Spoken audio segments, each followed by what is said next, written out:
Deus nunca está atrasado. Aleluia. Antes da gente ler os textos aqui, eu quero orar com você. Não sei como você chegou aqui, como foi tua semana, se você está radiante da presença de Deus, ou você está aflito, angustiado, preocupado. Independente de como está a tua situação, o Senhor, Ele está no domínio. Se você puder, feche teus olhos um pouquinho. Pai, no nome de Jesus, nós, nesta noite, como igreja, nos reunimos e oramos agora, Pai. Eu oro por cada pessoa que aqui está. Cada homem, cada mulher, cada jovem. Senhor, que o Senhor conhece os detalhes do coração. O Senhor conhece os detalhes da vida. O Senhor conhece as angústias, os medos, as derrotas e as vitórias. Eu oro, Pai, para que o Teu Espírito Santo tenha liberdade de falar ao nosso coração nesta noite. Que a palavra que aqui vamos ouvir, que esse tempo que aqui vamos passar juntos, seja um tempo de crescimento para todos nós. De nada adianta, Senhor, estarmos aqui se o Senhor não for conosco. E por isso nós entregamos este culto ao Senhor, este momento ao Senhor. E pedimos a Tua bênção, a Tua direção, a Tua unção. Agora, Senhor, diante da palavra, já recebemos essa palavra como alimento para a nossa vida. Oramos em nome de Jesus. Amém. Aleluia. Abra sua Bíblia comigo, primeiro no livro do profeta Jeremias. Eu li esse texto na semana passada aqui na igreja, quando nós saímos com a equipe, com os encontristas. Profeta Jeremias, capítulo 29.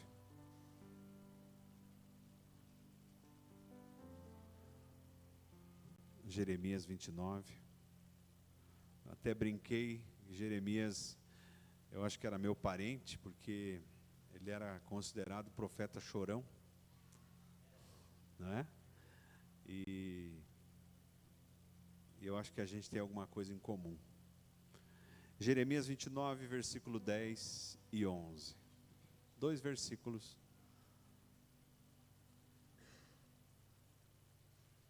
Assim diz o Senhor: quando se completarem os 70 anos da Babilônia, eu cumprirei a minha promessa em favor de vocês, de trazê-los de volta para estar neste lugar. Porque sou eu que conheço os planos que tenho para vocês, diz o Senhor. Planos de fazê-los prosperar e não de causar dano. Plano de dar a vocês esperança e um futuro. Deixa no cabide aí esse texto, vai lá para o profeta Isaías. Volta um pouquinho. Antes de Jeremias vem Isaías, capítulo 55.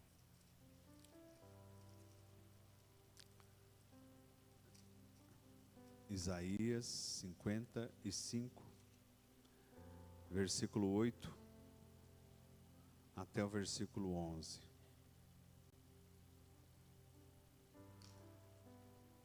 Pois os meus pensamentos não são os pensamentos de vocês, nem os seus caminhos são os meus caminhos, declara o Senhor. Assim como os céus são mais altos do que a terra, também os meus caminhos são mais altos do que os seus caminhos, e os meus pensamentos mais altos do que os seus pensamentos. Assim como a chuva e a neve descem dos céus e não voltam para ele sem regarem a terra e fazerem brotar e florescer, para ela produzir semente para o semeador e pão para o que come, assim também ocorre com a palavra que sai da minha boca. Ela não voltará para mim vazia, mas fará o que eu desejo e atingirá o propósito para o qual a enviei. Amém? Irmãos, vamos nesse princípio aqui tentar entender os dois contextos desses dois textos que nós lemos. O primeiro texto, Jeremias, o Senhor fala por meio de Jeremias que havia um plano para aquele povo. Fala comigo, plano. Havia um plano para aquele povo. E no versículo 11 do capítulo 29 de Jeremias, o Senhor diz: eu sei os planos que eu tenho para vocês. Então, primeira coisa que você tem que guardar aí no teu coração: não pense que Deus não sabe o que está fazendo na sua vida. Ele diz: eu sei os planos que eu tenho para vocês. Agora, ele completa esse versículo 11 dizendo: eu tenho planos para dar-lhes um futuro. Eu tenho planos para dar-lhes um futuro de paz, e não planos para fazer mal a vocês. Eu tenho planos para fazer bem a vocês. Até aí, tudo bem. Agora, quando a gente volta para o verso 10, dá para colocar, Alex, Jeremias 29, 10, por favor? Quando a gente volta para o verso 10, a gente vê que esse plano parece que é fora de uma realidade que esse povo estava vivendo. O verso 10 diz: assim diz o Senhor, quando se completarem os 70 anos da Babilônia, eu vou trazer vocês de volta. Eu os visitarei e cumprirei a minha promessa em favor de vocês e vou trazer vocês de volta para esse lugar. E aí no versículo 11 ele fala: eu sei os planos que eu tenho para vocês. Bom, o que é isso, pastor? Deus simplesmente está dizendo que aquele povo precisava de 70 anos de cativeiro. Deus vem e diz para aquele povo: olha, vocês estão no cativeiro, vocês vão ficar 70 anos como escravos, muitos de vocês vão até morrer no cativeiro, mas eu sei os planos que eu tenho para vocês. Eu sei que vocês precisam disso. Eu sei de todas as coisas, e eu digo a vocês, eu vou trazê-los de volta, mas antes de trazê-los de volta, eu preciso que vocês passem este período no cativeiro.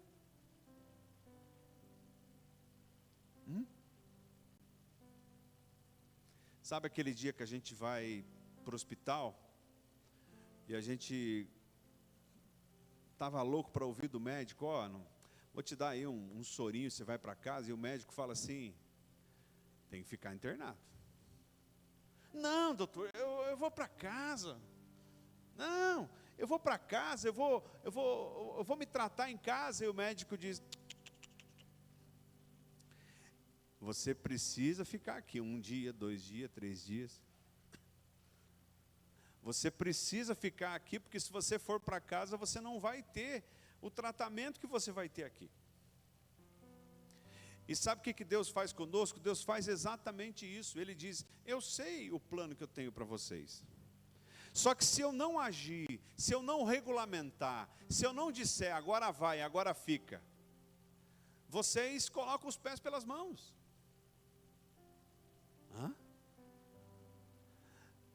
Agora, o outro texto que nós lemos, o profeta Isaías, ele diz assim, o Senhor fala, né, por meio do profeta Isaías, ele diz: os meus pensamentos são mais altos. Mais altos. Por mais que você tente enxergar, Quando você vai para um lugar alto, você tem uma visão bem mais privilegiada do que aquele que está no lugar mais baixo. E Deus, Ele usa uma lei simples da física aqui, para nos explicar que Ele está numa posição muito mais elevada do que a nossa. E que Ele, estando nessa posição muito mais elevada do que a nossa, Ele consegue enxergar algo muito mais panorâmico, aberto e distante do que nós enxergamos. Mas vocês vão concordar comigo que por várias vezes nós temos a sensação de que nós sabemos mais do que Deus. Ou você nunca teve essa sensação? Irmão. Tem uns aqui que deram umas risadinhas. Mas nós somos levados muitas vezes a tocar na porta lá da oração e falar: Deus, seguinte, eu já estou orando isso aqui faz tanto tempo. Eu já estou pedindo a você há tanto tempo isso. Será que o Senhor se esqueceu de mim? Será que o Senhor não está ouvindo a minha oração? Será que eu estou falando em outra língua? E nós temos a sensação de que aquilo que Deus está fazendo é algo que é muito contrário àquilo que eu preciso. Quando na verdade as coisas não são assim. Quando nós achamos que Ele está atrasado, que Ele não vem, que Ele não ouve, é justamente quando Ele está trabalhando.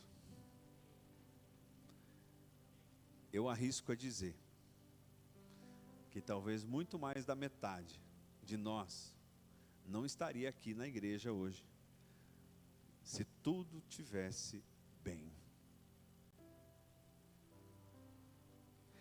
Talvez muitos de nós não estaria aqui sentado ouvindo a palavra. Talvez muitos de nós não teria tido já a vida transformada pela palavra, se nós não tivéssemos uma Babilônia na vida. Se nós não tivéssemos passado por circunstâncias de deserto, por circunstâncias de medo, por circunstâncias de instabilidade. E Deus sabe disso. E tem uma coisa que a gente precisa lembrar. Esse tempo de tratamento, esse tempo em que Deus ele continua no comando das coisas, ele nunca vai terminar. Deus continua sempre no comando das coisas, sempre. Por mais que às vezes a gente ache que está sendo humilhado, que está sendo traído, que está sendo injuriado, que as coisas estão fugindo do controle. Não.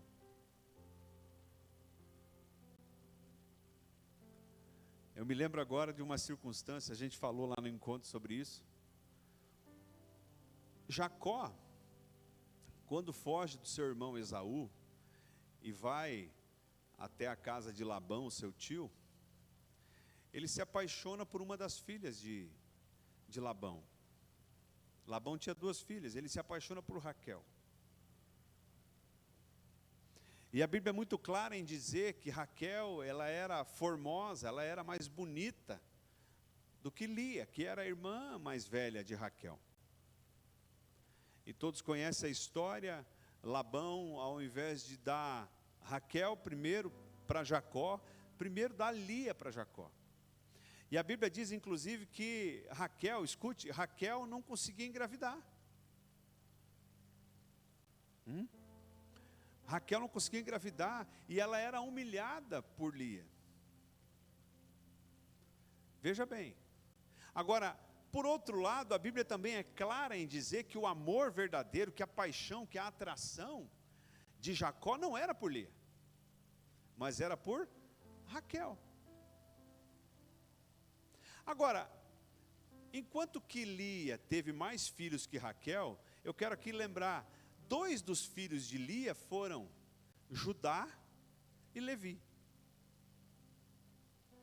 Mas por que, pastor, que isso pode ser especial? Veja bem, a tribo de Levi é a tribo dos sacerdotes. Então todos os sacerdotes que serviam no templo, que serviam ao longo da história de Israel, eram oriundos de qual tribo? Da tribo de Levi. E Judá? Judá é a tribo da qual nasceu o Messias. Então você está lá sendo humilhada, o teu marido não te ama como ama talvez uma concorrente, não é o caso hoje, mas você está sofrendo durante a vida, Deus está olhando para você e está dizendo assim: eu sei os planos que eu tenho para você, os meus pensamentos são mais altos do que os teus pensamentos. Alguém de trás pudesse dizer: olha aí, Lia, você está tudo bem, você teve alguns filhos aí, mas o amor de José, de Jacó, ele não é por você, ele é por Raquel. Lia morreu sem saber que do ventre dela nasceu uma tribo, da qual vieram os sacerdotes, e do ventre dela nasceu uma outra tribo, que deu origem à raiz de Jesus.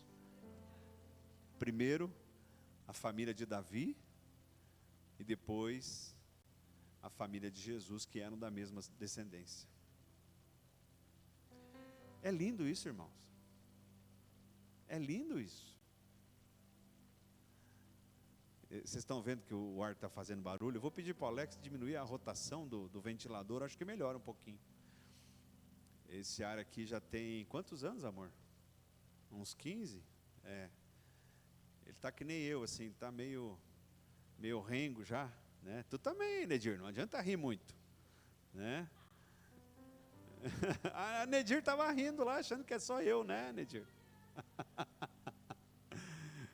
Ou será que é só eu? Outro dia eu comecei a fazer uma conta de quantos com dor nas costas nós temos na igreja, né?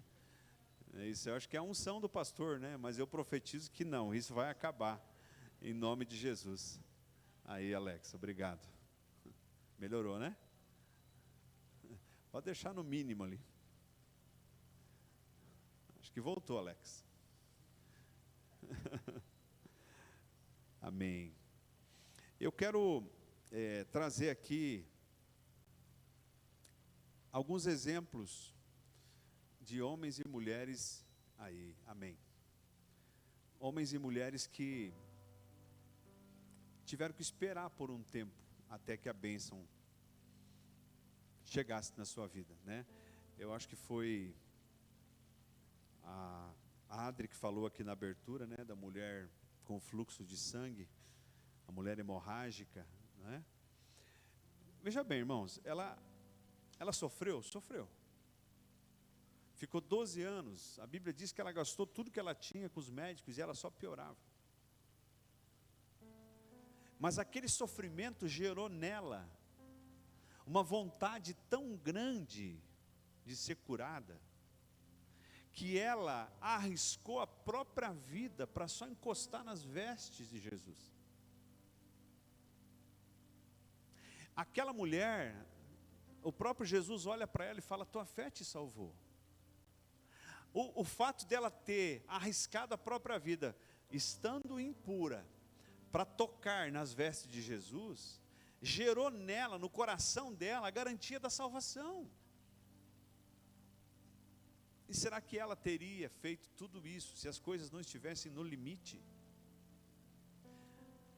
Ela foi salva. Ela vai estar conosco no céu. Jesus não chegou atrasado. E aí, continuando essa história, quando o Evangelho de Marcos fala da história da mulher hemorrágica, a Bíblia diz que Jesus ele estava saindo para ir ressuscitar a filha de quem? De Jairo. E aí a mulher para o cortejo, porque tocou em Jesus, e Jesus começa a pedir: quem me tocou, quem me tocou, quem me tocou e tal, e aquela coisa.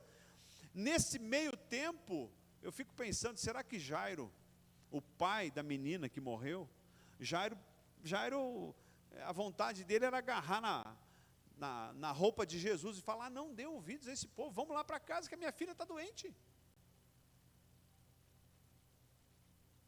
Uma reação normal de Jairo. Inclusive chegou alguém lá, irmão, e disse assim: ó, não precisa mais incomodar o mestre, a tua filha já morreu. E Jesus olha para Jairo e fala: Jairo, não temas, creia Somente. Deu tempo de curar a mulher hemorrágica. Deu tempo de ir até a casa de Jairo e ressuscitar a filha de Jairo, que coincidentemente tinha também 12 anos. A Bíblia é recheada, irmãos, de exemplos. Quando a gente olha para a história de Abraão, quem em sã consciência poderia acreditar que teria um filho com 100 anos de idade? Hoje eu estava lendo a história de Noé, e Noé morre com 950 anos.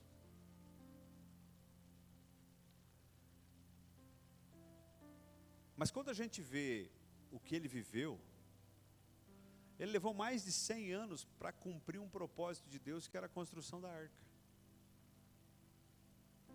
Será que na cabeça dele, por algumas vezes, não passou a ideia assim? Acho que essa história de dilúvio aí é uma coisa da minha cabeça. Concordam comigo? Se você fosse Noé, fala a verdade. Se você fosse Noé, você não teria desistido, não? Eu sim. Eu sim. Porque uma coisa é você receber uma palavra e você vai ali e realiza. Ainda mais no tempo que a gente está do imediatismo, né? Agora, outra coisa, você receber uma palavra que obrigaria você a fazer coisas com ferramentas limitadas, num tempo limitado, numa situação limitada, e trabalhar por mais de 100 anos, irmãos, para construir uma arca. E ele não desistiu. Ele não desistiu porque o dilúvio não chegou atrasado. O dilúvio veio quando a arca estava pronta. E por que a gente tem vontade de desistir? Porque nós, de maneira indireta, achamos que Deus está atrasado. Quando na verdade, às vezes somos nós que estamos adiantados.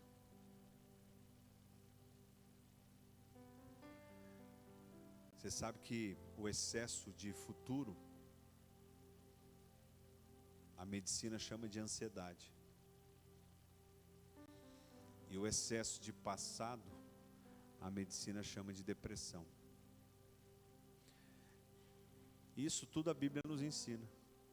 Quando a Bíblia fala que o fruto do Espírito é a paciência, se nós, como cristãos verdadeiros, olhássemos para o fruto paciência e entendêssemos que nós precisamos ter serenidade e paciência, não haveria ansiedade e não haveria depressão.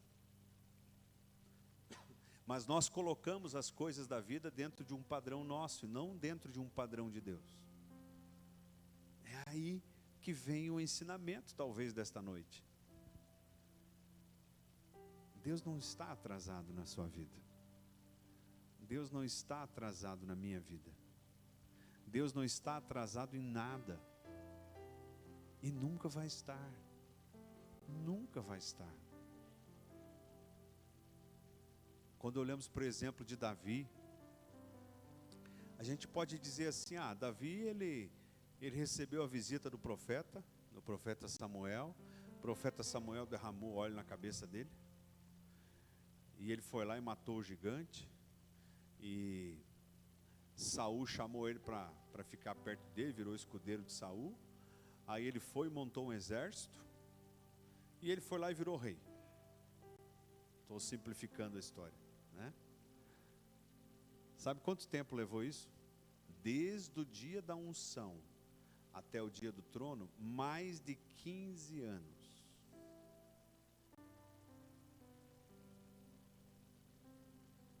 Não você, mas alguém que você conhece, talvez tivesse ficado ansioso se um profeta fosse na tua casa com uma vasilha de óleo, Paulo, e dissesse assim: eis que diz o Senhor, eu vim para ungir você Rei de Israel. Você não ia pensar que isso ia acontecer amanhã, né? Não, mês que vem. Não, gente, fala a verdade. Nós queremos as coisas para ontem. Eu falei aqui já, a geração mais jovem, né, mais jovem do que eu mesmo e o Evandro, assim, a geração mais jovem, irmão, se falta internet, parece que eles não conseguem respirar. Você já teve essa sensação? Lá na universidade onde eu trabalho, irmão, quando cai a internet, fica todo mundo doido. Ou quando a internet oscila. Ou quando a internet entra numa velocidade menor. Porque nós estamos habituados a viver em algo rápido.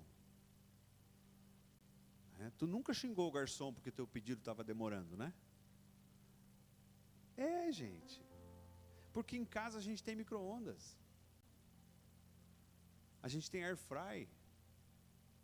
Então nós somos acostumados a querer as coisas do dia a dia mais rápidos, porque nós estamos sendo servidos mais rápidos, mas aí a gente pega essa sensação da internet que tem que ser rápida, a gente pega essa sensação e joga para Deus. Você está entendendo o que eu estou falando aqui? E quando a gente faz isso, nós começamos a gerar em nós um problema de fé. Porque a fé é a certeza das coisas que se esperam e a convicção de fatos que não se veem. Então eu tenho certeza de algo que eu espero. Sim. Você está vendo? Não, não estou vendo. Mas você tem convicção? Tenho. Alguém aqui já viu o céu? Eu não. E eu não conheço ninguém que voltou para contar. Mas por que a gente está aqui? Por que nós acreditamos? O nome disso é fé. Amém? Esperar em Deus, irmãos, é o maior de todos os privilégios que o homem pode ter. Esperar em Deus é um privilégio de homens e mulheres que entregam a sua vida verdadeiramente e descansam no Senhor.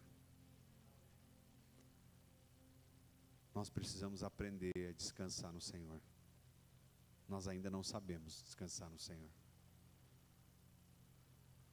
O pastor Cláudio Duarte, eu ouvi uma ministração dele uma vez e foi bem naquela época da crise imobiliária nos Estados Unidos, em 2008, que atingiu a Europa depois chegou no Brasil em 2010, 2011.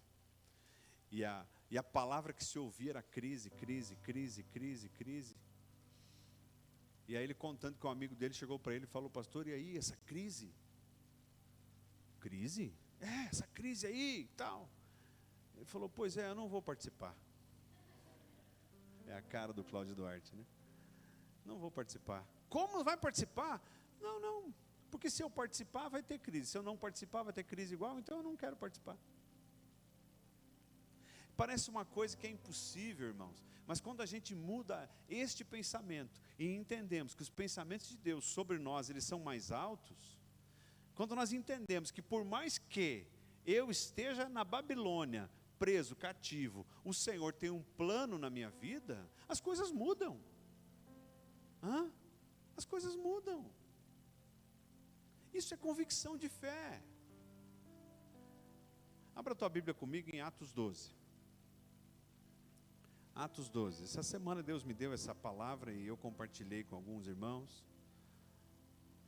E tem palavra que Deus nos dá assim, e são palavras temporais, são palavras que representam um momento, que querem falar naquele tempo com a igreja. Atos 12, versículo 1.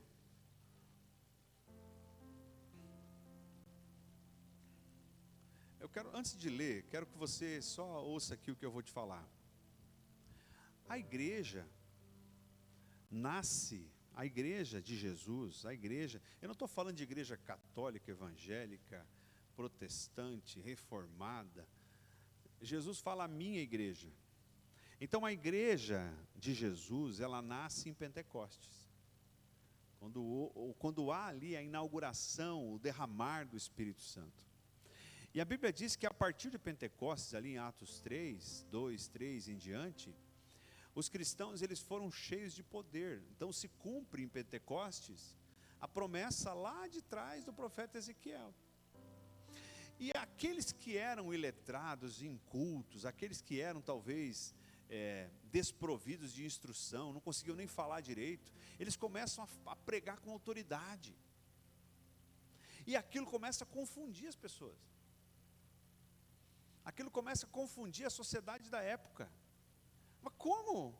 Como que eles estão, com que autoridade eles estão pregando assim? Agora, principalmente, começa a gerar o quê? Começa a gerar um mal-estar, aonde? Começa a gerar um mal-estar na vida dos poderosos. Então, os poderosos ali, principalmente os sacerdotes, o clero, Herodes, eles começam a olhar para essas pessoas que não tinham mais tanto medo assim, começam a olhar para essas pessoas com uma circunstância diferente, e começam a perseguir a igreja. Inclusive quando a gente vê a história de Filipe, que é levado pelo Espírito ao deserto, e ele vai pregar, porque a igreja ela é perseguida. Bom, isso é outra história. Eu quero ler Atos 12 contigo. Nesta ocasião, o rei Herodes prendeu alguns que pertenciam à igreja, com a intenção de maltratá-los. E mandou matar à espada Tiago, irmão de João. Vendo que isso agradava aos judeus, prosseguiu prendendo também Pedro, durante a festa dos pães sem fermento. Então vamos só recapitular aqui. Ele manda matar alguns, e ele olha para os poderosos, olha para o clero, e eles, você realmente tem autoridade. Então matou Tiago, irmão de João, filho de Zebedeu. E ele, mas então como está surtindo efeito, eu estou mostrando que eu tenho poder, eu vou prender mais alguns, e talvez oportunamente eu vou matá-lo também. E ele prende Pedro. Veja bem, ele prende Pedro, mas quem que está no domínio de tudo? Quem que continua no comando, no domínio de tudo? Não é Herodes, quem é? É Deus. É Deus. E a igreja precisava aprender algumas coisas naquele tempo. Era uma igreja jovem, era um tempo novo. Inclusive precisava aprender o valor da oração, preste atenção. Precisava aprender o valor da intercessão, da oração. Mas como que eu vou ensinar a igreja a orar? Estou parafraseando aqui talvez um pensamento de Deus. Como que Deus conseguiria ensinar a igreja a orar? Esse é um exemplo. Vendo que isso agrada, versículo 4. Tendo-o prendido, lançou no cárcere, entregando para ser guardado por 4 escoltas, de 4 soldados cada uma. Herodes pretendia submetê-lo a julgamento público depois da Páscoa. Então tinha 16 soldados encarregados de cuidar de Pedro na prisão. Pedro então ficou detido na prisão, mas a igreja orava, e não orava de qualquer jeito. Como é que a igreja orava? Intensamente a Deus por ele. Está percebendo a pedagogia de Deus? Na noite anterior ao dia em que Herodes iria submetê-lo a julgamento, Pedro estava dormindo entre 2 soldados.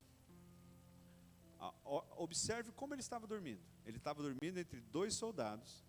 preso com as 2 algemas, e sentinelas montavam guarda à entrada do cárcere. Em sã consciência, alguém olha para uma circunstância assim e vai dizer: esse aí não foge nunca. Você concorda comigo? Esse aí não escapa nem a pau. Eu quero dizer para ti que quando Deus quer libertar alguém, não tem algema que segura.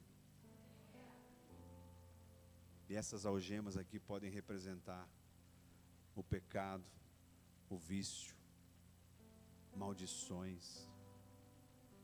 Essas algemas aqui representam tudo aquilo que nos prende. Repentinamente apareceu um anjo do Senhor, e uma luz brilhou na cela.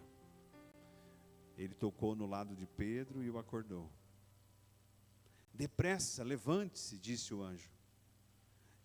Então as algemas caíram dos punhos de Pedro.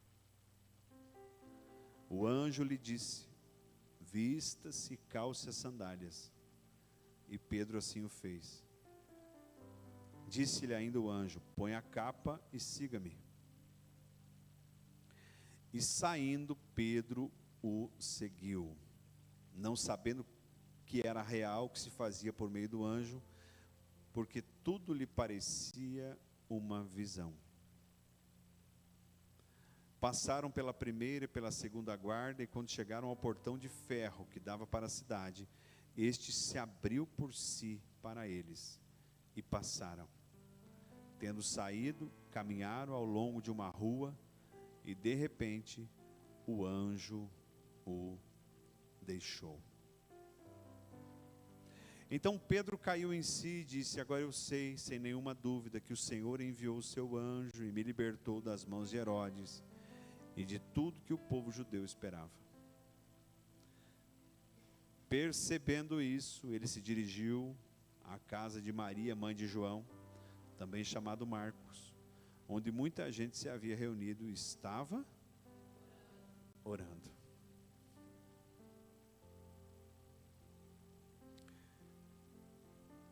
Quando a gente vê o texto, nós lemos que Pedro estava preso. Eu prefiro dizer que Deus guardou Pedro por um tempo, porque queria ensinar a igreja algumas lições. Existem coisas, irmãos, que a gente acha que está demorando demais. Eu quero que tu pense aí em algo que você tem orado. Eu mesmo tenho uma oração que eu repito há quase 20 anos, desde que eu conheci Jesus. Em alguns momentos da vida eu achei que estava próximo de eu conseguir, e de repente se distanciou de novo.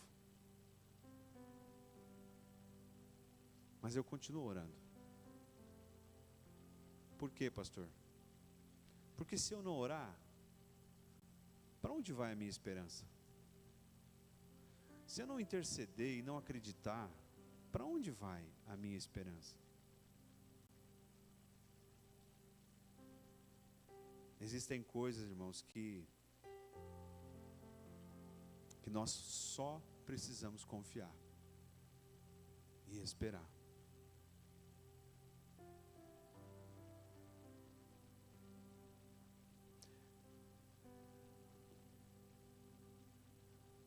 A igreja orava por Pedro porque Pedro era próximo da igreja. E aqui eu entendo também que Deus, Ele quer nos ensinar a caminhar com pessoas que intercedem por nós. Fique perto daquele que intercede por você. Esteja perto de quem está perto de Jesus. Você lembra do Salmo 1? O Salmo 1 diz: feliz o homem que não senta na roda dos escarnecedores e não se assenta na roda dos escarnecedores. Antes a sua alegria está no Senhor.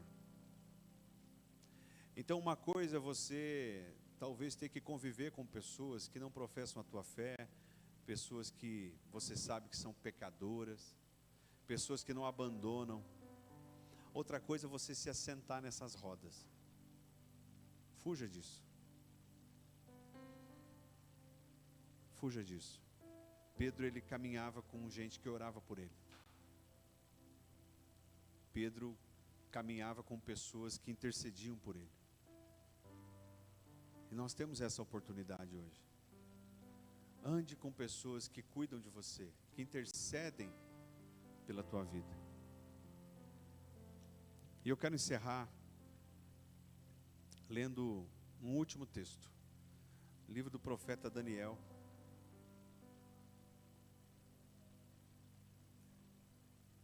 Profeta Daniel, capítulo 3.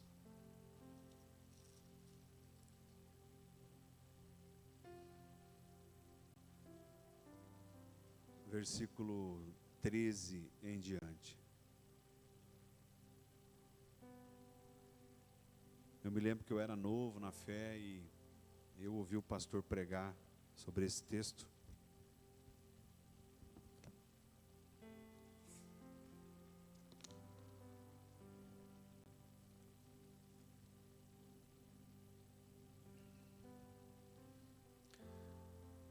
Daniel 3,13 diz: Furioso, Nabucodonosor mandou chamar Sadraque, Mesaque e Abednego.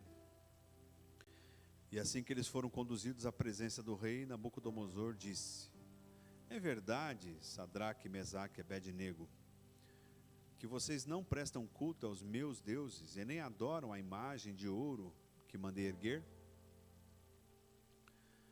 Pois agora, quando vocês ouvirem o som da trombeta, do pífaro, da cítara, da harpa, do saltério, da flauta dupla e toda espécie de música, se vocês se dispuserem a prostrar-se em terra e adorar a imagem que eu fiz, será melhor para vocês. Mas, se não a adorarem, serão imediatamente atirados numa fornalha em chamas. E que Deus poderá livrá-los das minhas mãos? Sadraque, Mesaque e Abednego responderam ao rei: Ó Nabucodonosor, não precisamos defender-nos diante de ti. Se formos atirados na fornalha em chamas, o Deus a quem prestamos culto pode livrar-nos. E ele nos livrará das tuas mãos, ó rei. Mas se ele não nos livrar, saiba, ó rei, que não prestaremos culto aos teus deuses, e nem adoraremos a imagem de ouro que mandaste erguer. Antes da gente continuar, pensa comigo. Você é levado para uma terra que não é a tua, você é escravo. O rei, ele adora deuses pagãos. Você está lá no lugar e o rei diz: olha, todos vão adorar essa imagem aqui que eu fiz. E aquele que não adorar vai ser jogado numa fornalha acesa. Talvez nós aqui achamos que não, mas nós teríamos todas as justificativas para dizer: não, eu preciso manter a minha vida. Eu não posso ser morto por seguir um Deus que me trouxe para a escravidão. Isso não é convicção de fé. A convicção de fé é mantermos firmes o nosso posicionamento em Deus, independentemente das circunstâncias. Tem coisas que precisam na nossa vida ser inegociáveis. E o nome disso é princípio. Então, posso até negociar algumas coisas. Posso até negociar coisas rotineiras, coisas do dia a dia. Mas existem princípios que eu não posso negociar. Deus, irmãos, Ele gosta de ser provocado. Outro dia eu estava atendendo aqui uma família que estava passando por um problema. E E eu dei uma palavra a eles, e essa palavra já está se cumprindo, diante de uma orientação de você fazer prova com Deus. Quando eu digo que Deus gosta de ser provocado, não significa que você tem que desafiá-lo, não. Experimente usar a sua fé. Jesus disse, se você tiver fé realmente, e disser a este monte, saia daqui e vai para lá, ele vai. E ele compara, inclusive, a fé a um grão de mostarda. Então o nosso problema, irmãos, não é o tamanho do nosso Deus, é o tamanho da nossa fé. É como eu tenho usado isso no meu dia a dia. Porque não pense que essas provocações aqui que aconteceram lá na Babilônia, elas não continuam acontecendo. Continuam. Continuam.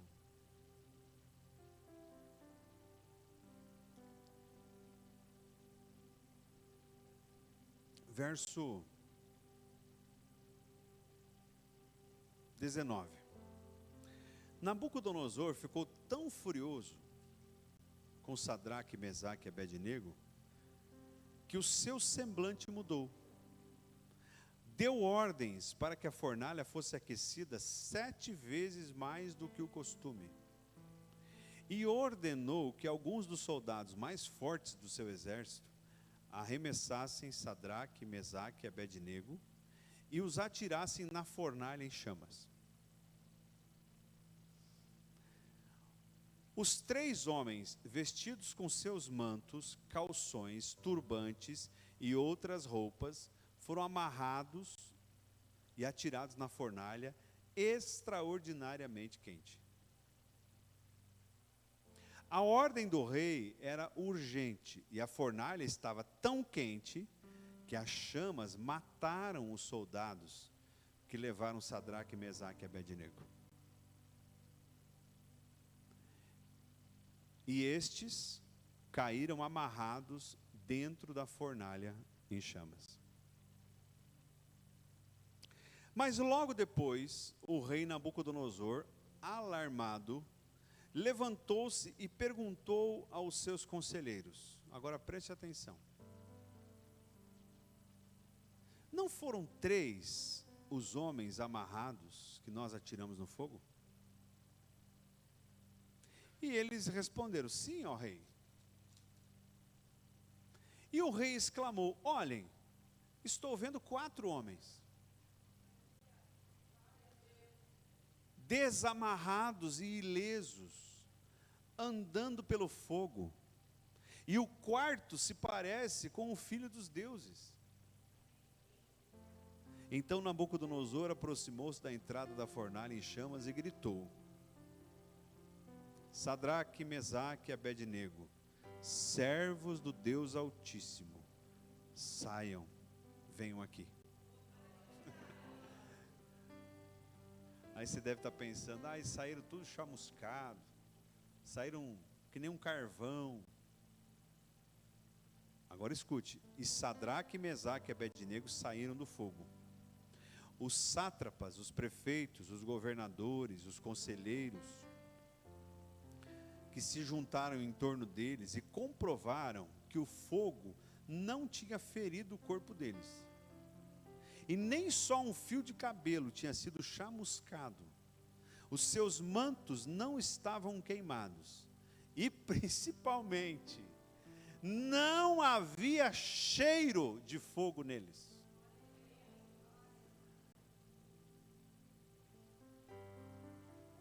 Não saiam de Jerusalém, até que do alto sejam revestidos de poder.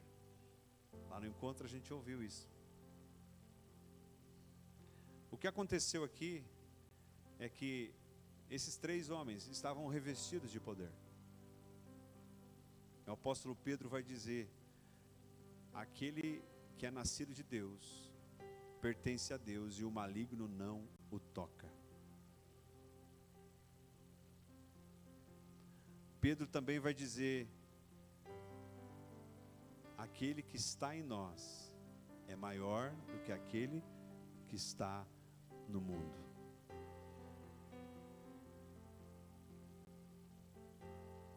Deus pode até não nos livrar da fornalha, mas Ele certamente nos livrará na fornalha. Há uma grande diferença em tudo isso. Você pode ficar em pé?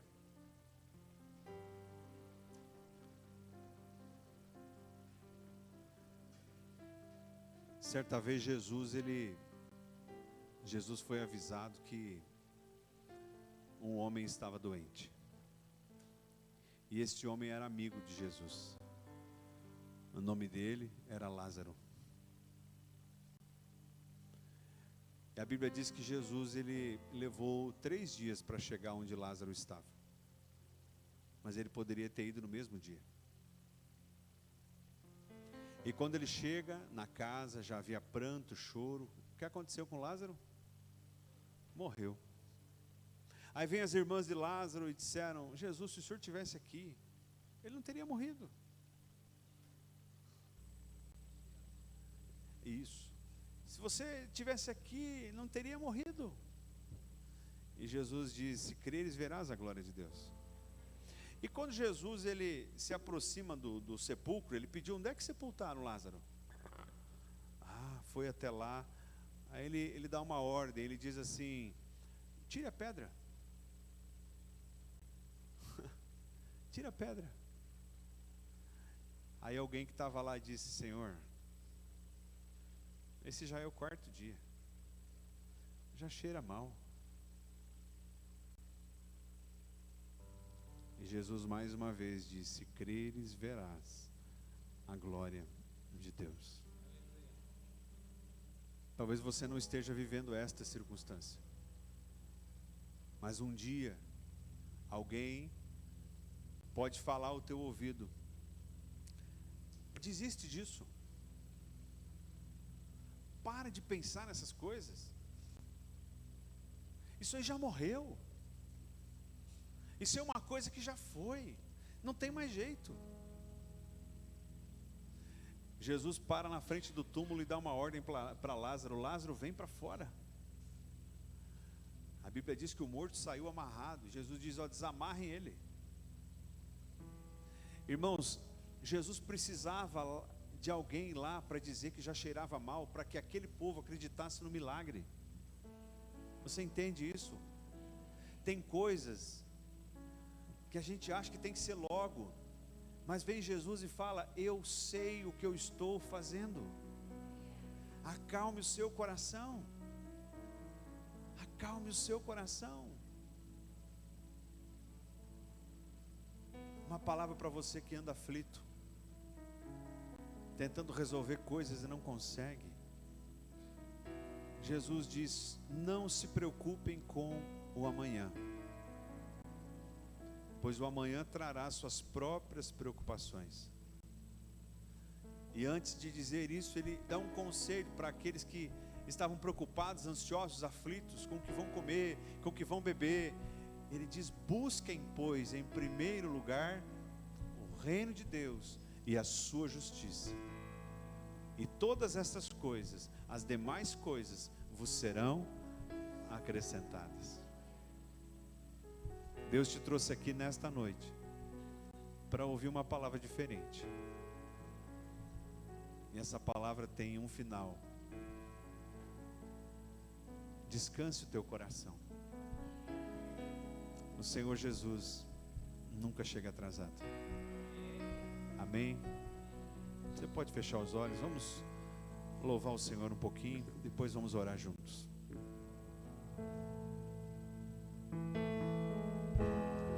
Precioso Jesus,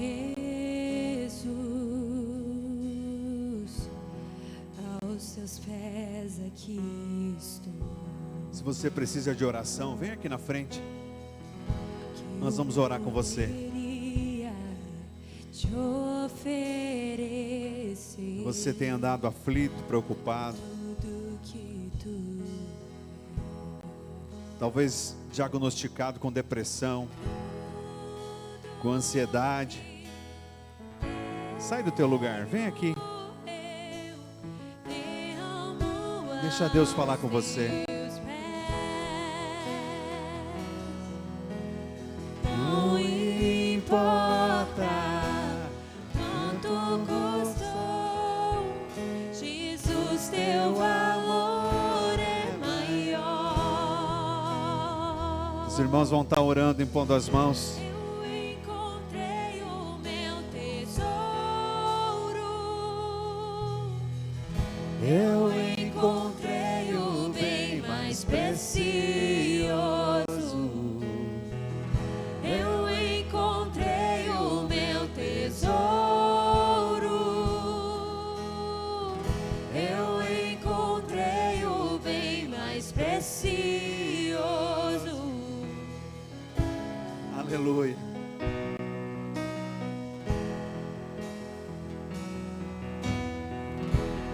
Precioso Jesus, eu amo o som da tua voz. Tuas palavras são mais desejáveis e o mais doce mel. Tudo que tenho eu derramo aos teus pés. Não importa quanto custou, Jesus, teu valor é maior.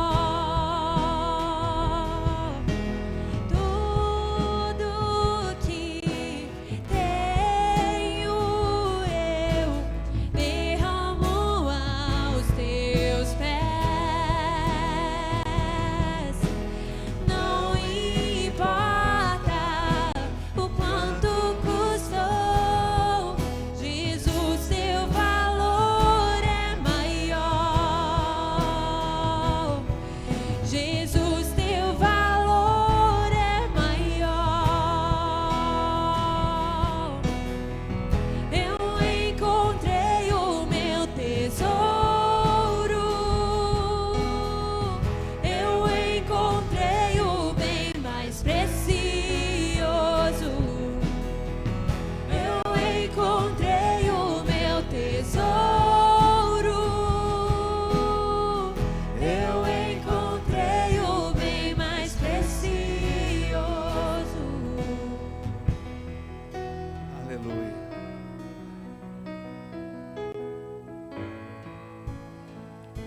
Aleluia. Eu não poderia deixar. Eu vou pedir para ligar a luz um pouquinho de novo, por favor. Eu não poderia deixar aqui nesta noite de fazer uma oração com o seu Eudes, o avô do Jorge. Você consegue vir aqui, seu Eudes, um pouquinho aqui na frente? Por favor.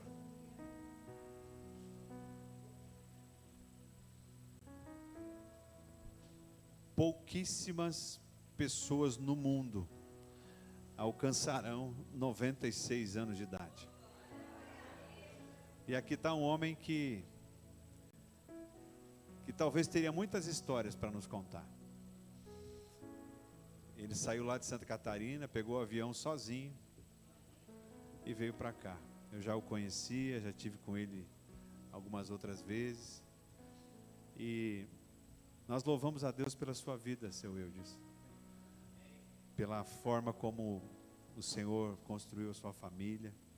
Mesmo diante talvez de erros e acertos, o Senhor tem abençoado a tua vida. Você pode estender sua mão para cá? Pai, no nome de Jesus, nós abençoamos a vida do seu Eudes. Cuida dele, Pai. Cuida do seu coração, cuida dos seus sentimentos, e que ele não parta sem que o teu propósito se cumpra integralmente na vida dele. Obrigado por podermos Senhor, conviver com ele durante todos esses anos.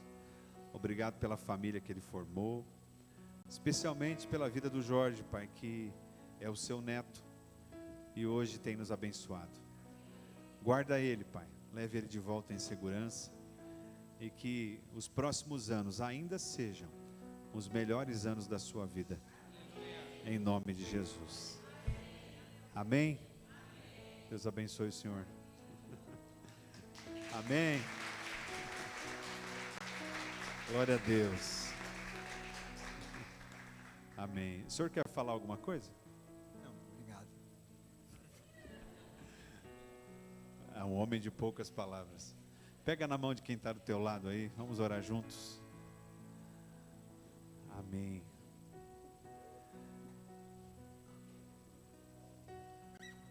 Quero que você volte para a tua casa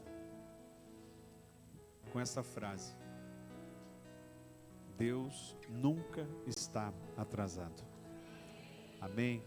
Pai, no nome de Jesus, obrigado por esta noite que o Senhor nos deu, por esta palavra de ânimo, por essa palavra de alinhamento.